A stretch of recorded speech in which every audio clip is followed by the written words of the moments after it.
Hello students of class first.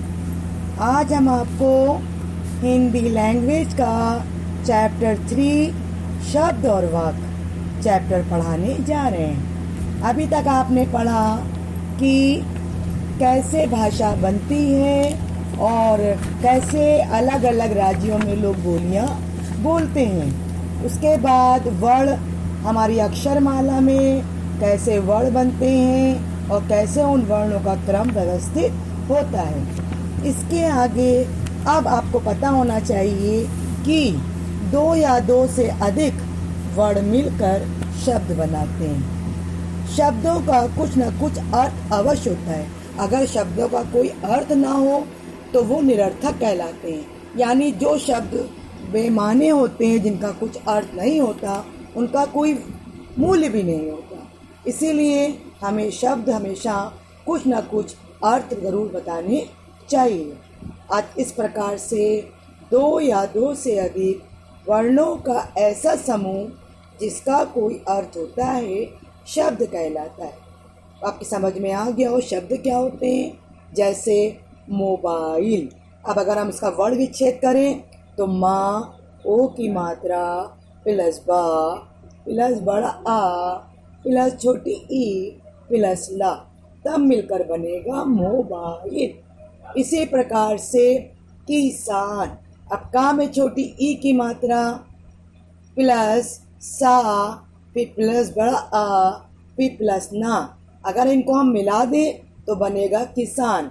इस प्रकार से आपने देखा कि जब कई वर्णों को हमने मिलाया तो एक नए शब्द की रचना हो गई।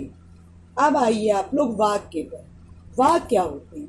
वाक्य जो है 2 या 2 से अधिक शब्दों के ऐसे समूह जिनका कुछ न कुछ अर्थ हो, उन्हें वाक्य कहते हैं। वाक्य शब्दों का ऐसा मेल जिसका कुछ न कुछ अर्थ निकलता है, वाक्य कहलाते हैं। जैसे मोर नाच रहा है, हाथी जंगल में टहल रहा है और रवि पतंग उड़ा रहा है।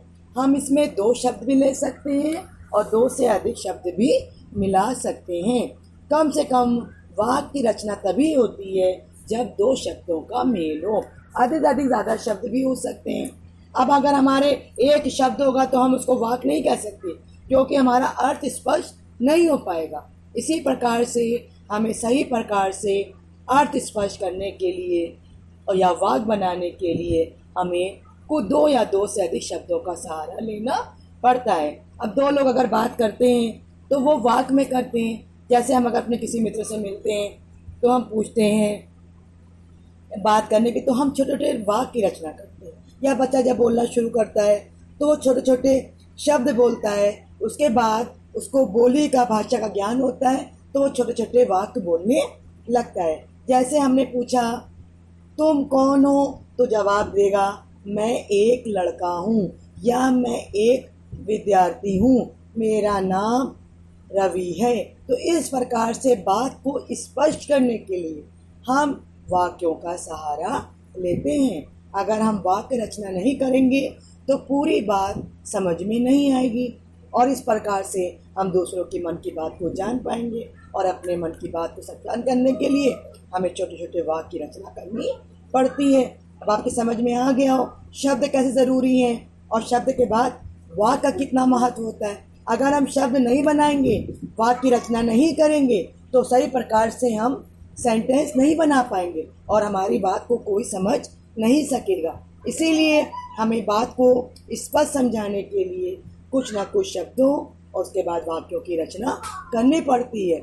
अगर हमें किसी भाषा का सही प्रकार से ज्ञान है तो हम उसकी शब्द रचना भी कर पाएंगे और उसकी वाक्य रचना भी कर पाएंगे। और वाक्यों में शब्दों का क्रम बिल्कुल व्यवस्थित होना चाहिए, तभी हमारा वाक्य पूरी तरह से समझ में आएगा, वरना हम उसको समझा नहीं पाएंगे।